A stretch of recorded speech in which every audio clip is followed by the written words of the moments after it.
తొక్కని గడపలేదు అన్నట్టుగా ఇలా అందరు నేర్చుకుంటూ పోయి రిప్రజెంటేషన్లు ఇస్తున్నారు. వాళ్ళు పోయి చెత్తపుట్టలు వేసేస్తున్నారు. ఎవరికి పట్టి లేదు.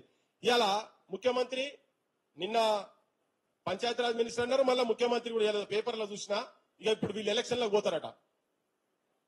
ఈ ముఖ్యమంత్రి ఇదే బిల్లుల గురించి నేను మాట్లాడింది ఇంతకుముందు అన్న మాట్లాడుతున్నా, నేను అది చూపిస్తాను చెప్పిన మీకు. ఈయన మాటలు చేసి ఇంత ముందు కూడా నేను ప్లే చేసిన, కానీ మళ్ళీ ఒక్కసారి నేను మీరు వినాలి ఎందుకు మేము తన గురించి మాట్లాడుతున్నాం అనే దాని మీద. ఒక్క నిమిషము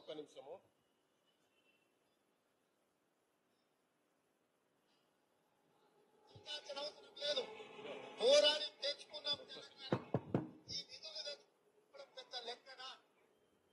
సర్పంచులు ఎవరు ఆందోళన చెందాల్సిన అవసరం లేదు. పోరాడి తెచ్చుకున్నాం తెలంగాణ. ఈ నిధులు తెచ్చుకోవడం పెద్ద లెక్కనా? ఎక్కడికక్కడ సర్పంచులకు నేను విజ్ఞప్తి చేస్తున్నా, మీరు పాలక పక్షమా ప్రతిపక్షమా ఏ పక్షమో మేము పట్టించుకోదలుచుకోలే. మీరు కష్టాలలో ఉన్నారు. మీరు అప్పులు చేసి గ్రామాలను అభివృద్ధి చేశారు.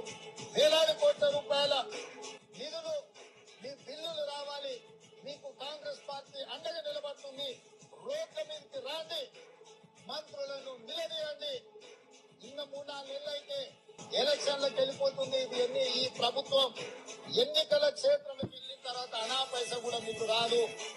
ఇవాళ మీరు అప్పులు కట్టడానికి, ఇవాళ తాలి పుస్తకాలు అమ్మడానికి ఉండదు. రేపు మిత్తి కట్టడానికి కూడా అవి మీ దగ్గర ఉండవు. బిచ్చం ఎత్తుకున్నా ఇచ్చేవాడు దొరకడు. అందుకే ఇవాళ మంత్రులను చొక్కా బట్టి నిలదీయండి, ఎక్కడికక్కడ మంత్రులను అడ్డుకోండి అని చెప్పి సర్పంచులకు నేను విజ్ఞప్తి చేస్తున్నా. విన్నారు కదా, ఎన్నికలు అయితే మీ పైసలు ఇచ్చినోడు ఎవడు ఉండడు. ఎన్నికల ముందే రోడ్ల మీదకి రాండి అంటే ఈయనకు మొత్తం తెలుసు. ఎన్నికల ముందు, అసెంబ్లీ ఎన్నికల ముందు 6 నుంచి 8 నెలల ముందు నుంచి కోడై కూసి యాడ దర్గా కనబడితే దర్గా మీద ఒట్టేసి, యాడ గుడి కనబడితే గుడి మీద ఒట్టేసి, అందరి మీద ఆంజనేయులు కావచ్చు, కృష్ణుడు కావచ్చు, అందరి మీద ఒట్టులేసి నేను రాగానే ఇవన్నీ చేస్తాను మాట్లాడింది ముఖ్యమంత్రి. మాట్లాడుకుంటే ఆయన ఏం చెప్తా, ఆయన ఏమంటాడు, మీరు ఇప్పటికే పుస్తకాలు అమ్ముకుంటున్నారు, మీరు ఇబ్బంది పడుతున్నారు, మీ కిస్తీలు కట్టేందుకు కూడా రేపు మీరు బిచ్చగాల లెక్క తిరిగినా కానీ మీకు పైసలు దొరకాయి. నేను రాగానే మీరు ఏ పార్టీ అయినా పర్వాలేదు, మీరు ఈ పార్టీ ఆ పార్టీ ప్రతిపక్షమా అధికార పక్షమా అని నేను మాట్లాడతలేను, పార్టీలకు అతీతంగా మీ బిల్లులు చెల్లిస్తా అని ఈ ముఖ్యమంత్రి గౌరవనీయులు రేవంత్ రెడ్డి గారు అన్నట్టు మాట్లాడి ఇంకొక పెద్ద మాట మాట్లాడి ఈ పోటుగాడు ఏం చెప్తాడంటే కొట్లాడి తెచ్చుకున్నాం తెలంగాణ అని. ఈయన కూడా కొట్లాడి ఆయన సోయిలేని మోగా అయినట్టు వచ్చి కొట్లాడినట్టు ఈయన కొట్లాడి తెలంగాణ వచ్చింది. ఈయన మొత్తం చంద్రబాబు ఇంటి చుట్టూ ఆడ చెప్పులు మోసుకుంటా బూట్లు మోసుకుంటా తిరిగిన బాపతోడినే ఈయన కొట్లాడితే ఆయనకైనా మళ్ళా ప్రొజెక్షన్.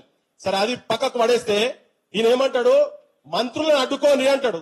అయ్యా ఏ మంత్రులను అడ్డుకోవాలి? ఇప్పుడు మీరే ప్రభుత్వంలో ఉన్నారు కదా, రేవంత్ రెడ్డి గారు చొక్కాలు పట్టుకొని, అది ఆంధ్రలో మరి తిరిగి వాడికే చొక్కా అంటారు, మన దగ్గర గల్లా పట్టుకోవాలి అంటారు. చలో మేము రెడీ ఉన్నాం గల్లా పడుతుందుకు. ముఖ్యమంత్రి పృథ్వీరాజ్ రెడీ ఉన్నాడు, సర్పంచ్ రెడీ ఉన్నాడు. యాడికి రావాలి చెప్పి నీకు గల్లా బట్టి అడుగుతాం బిడ్డ, నీకు గల్లా బట్టి అడుగుతాం. నువ్వు మనిషివా పశువా? చచ్చిపోతున్నారా నాయన అంటే కూడా పట్టించుకోవు. నువ్వే మనిషివా? పచ్చి అబద్దాలు, ఏది మాట్లాడితే అబద్దాలు మాట్లాడితే తీసుకుపోయి ఇళ్ల ముంగట పోలీసు వాళ్ళని తీసుకొచ్చి పెడుతున్నాడు. రేపు పొద్దుగాల ఇప్పుడు వీళ్ళు చెప్తున్నారు, వీళ్ళు అంటున్నారు కదా 2 రోజులు 3 రోజులకైనా నీకు టైం ఇచ్చేది లేదు బాబు, చూద్దాం ఇది కూడా చూద్దాం. నువ్వు అనుకుంటున్నావో గివిలో 15-20 మంది ఇడికి వస్తే ఏం బిక్తారు వీళ్ళంతా అనుకుంటున్నావు. జనంలో పడికి ప్రతి మాట రికార్డ్ అవుతున్నది. నీ ప్రభుత్వం మీద వ్యతిరేకత వచ్చేటందుకు ఇదే ప్రెస్ క్లబ్ ఇక్కడ కూర్చొని మాట్లాడుతున్న ప్రతి ఒక్క మాటతోటి చాలా మంది ఇక్కడికి వచ్చి మాట్లాడుతున్నారు. వాళ్ళందరి మాటలతో ప్రభావం పడుతున్నది కింద. నీకు సోయి ఉంటే, నీకు బుద్ధి ఉంటే, జ్ఞానం ఉంటే, నీకు తెలివి ఉంటే, మేము అంటున్నాం కదా నీ దగ్గర పైసలు లేవంటున్నావు కదా, మిస్ వరల్డ్కి పైసలు ఎక్కడికెళ్ళి వచ్చినాయి? నీ పొంగిరెడ్డి శ్రీనివాసరెడ్డికి బిల్లులు ఎక్కడికెళ్ళి వచ్చినాయి? నీ మేఘా కృష్ణారెడ్డికి బిల్లులు ఎక్కిస్తున్నావు నువ్వు. మీరు పెద్ద పెద్ద అమెరికాలు బయట దేశాలకు పోతున్నారు కదా, నువ్వు నీ ఆఫీసర్లు మొత్తం ఈ బిల్లులు ఎక్కడికెళ్ళి వస్తున్నాయి? పెద్ద పెద్ద హోర్డింగ్లు రోడ్ల మీద పెడుతున్నావు కదా, కాళేశ్వరం పెద్ద ప్రపంచ స్థాయి గర్వపడేటువంటి ప్రాజెక్ట్ అని చెప్పి హోర్డింగ్లు పెట్టుకుంటా తిరిగిండని చెప్పి గత ప్రభుత్వం మీద మన్ను పోసినావు కదా, మరి నువ్వు కూడా పెట్టుకుంటున్నావు. ఇప్పుడు ఆ హోర్డింగ్ లో పైసలు ఇస్తే చాలే ఆయన ఇగో వీళ్ళందరికీ పైసలు ఇచ్చేవచ్చు. నువ్వు ఉట్టిగా నీ హోర్డింగ్లు పెట్టి గవర్నమెంట్ కు 1000 కోట్లు వచ్చే హోర్డింగ్లను ఆయన పక్కకున్నటువంటి